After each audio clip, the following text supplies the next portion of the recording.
வணக்கம் நண்பர்களே. தடைகளை உடைய சரித்திரம் படைத்த சேனலுக்கு உங்களை வருவதற்கு பெருமூச்சுக் கொள்கிறேன். வாங்க நண்பர்களே, இன்னைக்கு ஒரு அருமையான செய்தி பத்தி பார்க்கலாம். இன்னைக்கு எதை பத்தி வரணும், மத்திய அரசோட ஒரு அருமையான ஸ்கீம் பத்தி தான் பார்க்க போறோம். இன்னைக்கு பார்க்க போற ஸ்கீம் நேம் என்னன்னா நேஷனல் லைவ் ஸ்டாக் மிஷன்ஸ். இந்த ஸ்கீம் பத்தி தான் பார்க்க போறோம். அதாவது தேசிய கால்நடை மிஷன் பத்தி பார்க்க போறோம். இது கால்நடை வளர்ப்பவர்களுக்கான ஒரு அருமையான ஸ்கீம் சொல்லலாம். இது கோழி வளர்ப்பு, ஆடு வளர்ப்பு, கன்றி வளர்ப்பு மற்றும் தீவன உற்பத்தி தொழிற்சாலைகளுக்கான ஒரு அருமையான ஸ்கீம்.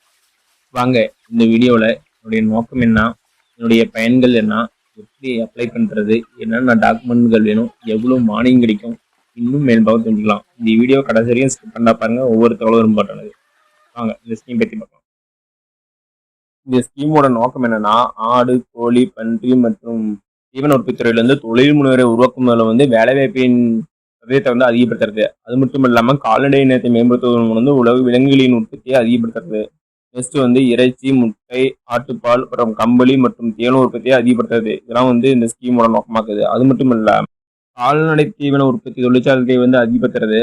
அடுத்து நெக்ஸ்ட் கால்நடை காப்பீட்டு உள்ளிட்ட இடர் மேலாண்மை நடவடிக்கைகளை ஊக்குவித்துறது. கால்நடை அதிகம் உள்ள பகுதியில் ஆராய்ச்சி மேம்படுத்துறது.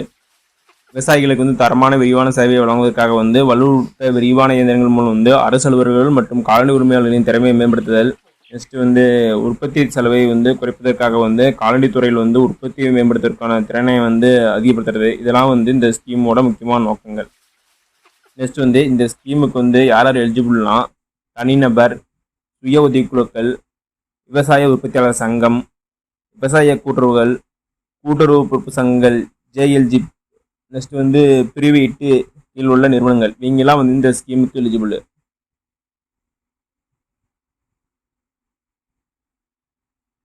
இப்போ நீங்கள் கோழி பண்ணை அமைக்க போறீங்கன்னா அதில் நீங்கள் 1000 நாட்டுக்கோழி வச்சுக்கணும். அது மட்டும் இல்லாமல் நீங்கள் முட்டை உற்பத்தி செய்யலாம்.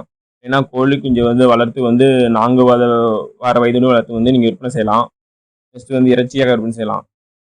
இந்த மோதல் உங்களுக்கு எவ்வளோ மானியம் கிடைக்குன்னா 50% மானியம் கிடைக்கும். இல்லைன்னா அதிகபட்சம் 25 லட்சம் வரைக்கும் மானியம் கிடைக்கும் இந்த கோழி பண்ணைக்காக. நெக்ஸ்ட் இப்போ நீங்கள் ஆடு வளர்க்குறீங்கன்னா நீங்கள் 500 பெண் ஆடுகள் ப்ளஸ் 25 கிடா ஆடுகள் வச்சுருக்கணும். இதுக்கு அரசு எவ்வளோ மானியம் தெரியும்னா, உங்களுடைய திட்ட செலவு 50% மானியம், இல்லைன்னா அதிகபட்சமாக 50 லட்சம் வரும் மானியம் தராங்க. 2 தனியாக தருவாங்க. நெக்ஸ்ட் நீங்கள் பன்றி பண்ணை அமைக்க போறீங்கன்னா நீங்கள் 100 பெண் பன்றிகள் வச்சிருக்கணும், ப்ளஸ் 25 ஆண் பன்றிகள் வச்சிருக்கணும். இதுக்காக எவ்வளோ மானியம் கிடைக்குன்னா 50% மானியம் கிடைக்கும். இல்லைன்னா உங்கள் திட்ட செலவில் 50% மானியம் கிடைக்கும். இல்லைன்னா அதிகபட்சம் 30 லட்சம் வரைக்கும் உங்களுக்கு மானியம் கிடைக்க வாய்ப்பு இருக்கு. நெக்ஸ்ட் கால்நடை சம்மந்தப்பட்ட தீவன உற்பத்திக்கும் மானியம் தராங்க. அதுக்கு என்னென்ன கண்டிஷன்னா, நீங்கள் ஒரு ஆண்டில் 2000 to 4000 மெட்ரிக் டன் வைக்கோல் உற்பத்தி பண்ணணும். அப்படி இல்லைன்னா நீங்கள் ஒரே நாளில் 300 மெட்ரிக் டன் மொத்த கலப்பு தீவனம் அல்லது தீவன கடி உற்பத்தி செய்தால் உங்களுக்கும் மானியம் கிடைக்கும். இதுக்கு எவ்வளோ மானியம் கிடைக்குன்னா, உங்களுக்கு மொத்த செலவினத்தில் 50% மானியம் கிடைக்கும். இல்லைன்னா அதிகபட்சமாக 50 லட்சம் வரைக்கும் மானியம் தராங்க. நெக்ஸ்ட் இந்த ஸ்கீம் பற்றி வாங்க மெயின் சொல்லி பார்க்கலாம். நான் இந்த வெப்சைட் பேஜ் டிஸ்கிரிப்ஷன் தரேன். அது கிளிக் பண்ணி டேரெக்டாக உள்ள வந்துருங்க. அப்படி உள்ளதுக்கப்புறம் இதே ஒரு பேஜ் தான் ஓப்பன். இதில் பாருங்க, ஸ்கீம் இன்ஸ்ட்ரக்ஷன் இருக்கும். அதில் பாருங்க, scheme detail, operation guidelines, application steps, document formats, இதெல்லாம் கொடுத்துருப்பாங்க. நீங்கள் இதில் போய் பார்த்து இதெல்லாம் எப்படி அப்ளை பண்ணுறது, என்னென்ன டாக்குமெண்ட் வேணும், என்ன ஃபார்மெட்டில் வேணும், இன்னும் இந்த ஸ்கீம் பற்றி மேலே எல்லா தகவலும் பற்றி தெரிஞ்சுக்கலாம். ஓகே நண்பர்களே, இந்த வீடியோ உங்களுக்கு பிடிச்சிருந்தா லைக் அண்ட் சப்ஸ்கிரைப் பண்ணுங்க. முடிஞ்சா மற்றவங்க ஷேர் பண்ணுங்க. அது மட்டும் இல்லாமல் தமிழ்நாடு கவர்மெண்ட் மற்றும் ஜென்ரல் குழுவோட எந்த ஸ்கீம் பற்றி தெரிஞ்சுக்கனாலும் கமெண்ட் பாக்ஸில் கமெண்ட் பண்ணுங்க. வீடியோ அந்த ஸ்கீம் பற்றி நான் டீட்டெயிலாக போடுறேன். நன்றி, வணக்கம்.